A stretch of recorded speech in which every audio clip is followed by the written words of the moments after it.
What up, YouTube Timmons here. Here is my throwback segment where I talk about the films that turned 10 and 20 this week. Alright, the films turning 10. Oh, holy cow, I cannot believe this turns 10 years old. We got made my favorite film on this list, and that is Drive. Now, Drive, of course, stars Ryan Gosling, directed by Nicholas Winding Refn, and Drive is so good. I mean, Ryan Gosling, probably one of my favorite Ryan Gosling performances, believe it or not. I remember watching this thing in theaters. It was like the violence was awesome. Gosling, I even think there could have been an argument made that Ryan Gosling could have gotten an Oscar nomination for this. That's how good he was.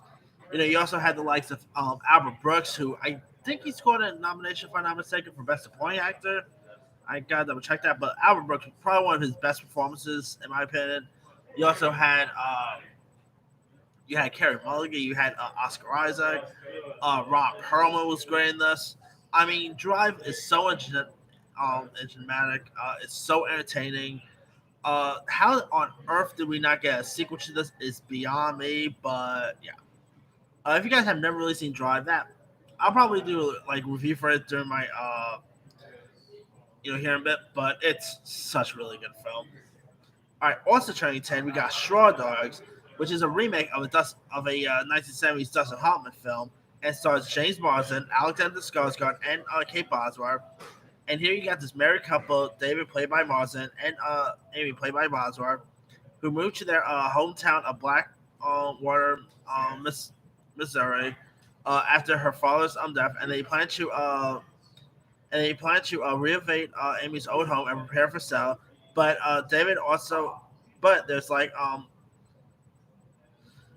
but there's like some sociopaths that ends up arriving, and so like you've got Alexander Skarsgård's character Charlie, who is pretty much like the villain in this, and there's like tensions that ends up building. I mean, the original Dustin Hoffman film is pretty good, but I probably prefer the James Marsden one. I know this movie was like it had so many twists and turns. It was really entertaining. James Marsden and Kate Bosworth, who actually also prior to this movie, they actually worked together on Superman Returns. They were both really solid. Us. Skarsgård was great. I mean, if you guys have not really seen the 2011 Straw Dogs remake, it's an intense film in its own part, but it's really good. All right, also turning 10, we got the not so good Sarah Jessica Parker film. I don't know how she does it, where Sarah Jessica Parker plays this Boston-based financial firm employee, Kate Reddy, who struggles daily balance to demands her high-powered career with the needs of her husband, who's played by Greg Kinnear, and children. And she ends up getting an account that requires Franklin trips to New York City. And her husband also gets a job, and Kate also finds herself spread even dinner. And she even has, and her life gets even more complicated when she meets like this business associate named Jack Oppenheimer, who chose to take her to the mess. He's of course played by Pierce Brosnan. Seth Meyers was also in this. This movie was not so fun at all. It was not funny. Sarah Jessica Parker did. I mean, she had like outside of Sex City, she's had a questionable film career. And I mean, it was pretty cool seeing a Mars Attack reunion between her and Pierce Brosnan. That was pretty cool. But that aside, this movie was definitely not good at all. So, ooh yeah. All right, Phil's turning 20. We got the movie The Glass House, where after the parents of Ruby, played by Lily Sobieski, and her younger brother Rhett, played by Trevor Morgan, ends up getting killed in a car crash.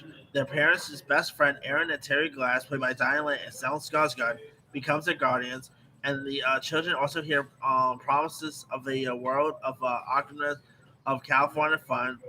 All they have to do is like pretty much move into the Glasses Gatehouse, and before long, Ruby suspects that Aaron and Terry may also be the idol guards they might need. To be honest, this movie was a little boring. I was not a fan of this film at all. I mean, I like Diane Lane. I like Trevor Morgan, who of course you guys don't know. Trevor Morgan is best known for appearing in movies like The Sixth Sense. He was in Barney's Great Adventure, Jurassic Park 3. He was in Mean Creek. He doesn't do anything anymore. It's a shame that his career didn't hardly go anywhere. But yeah. All right, also turning 20, we got Hardball, which stars Keanu Reeves as Connor, who's a ticket scalper and gambler. And he's also a little league coach for a ragtag group of kids in one of the toughest parts of Chicago. The film also has a Diane Lane.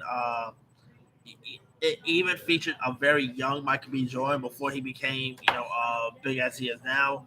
Hardball is actually a pretty decent little sports film. Keanu Reeves is great. Maybe one of his most underrated, underappreciated films, in my opinion. Um, Michael B. Jordan, I mean, before he became like a big time star, Michael B. Jordan has appeared in stuff like The Wire, and Hardball was one. I mean, he was really young when he did this movie, and he was like really selling us. It was a decent, inspiration based film. If you have not really seen Hardball, definitely give it a go. You might enjoy it or you might not enjoy it. But anyway, let me lead you guys. Which of these films stand out to you the most? The 10-year one, I'm probably gonna go with Drive, and the 20-year one, I'm gonna go with Hardball. Anyway, drop a comment below. Don't forget to like, subscribe, hit that bell for more notifications. This is Simon signing off.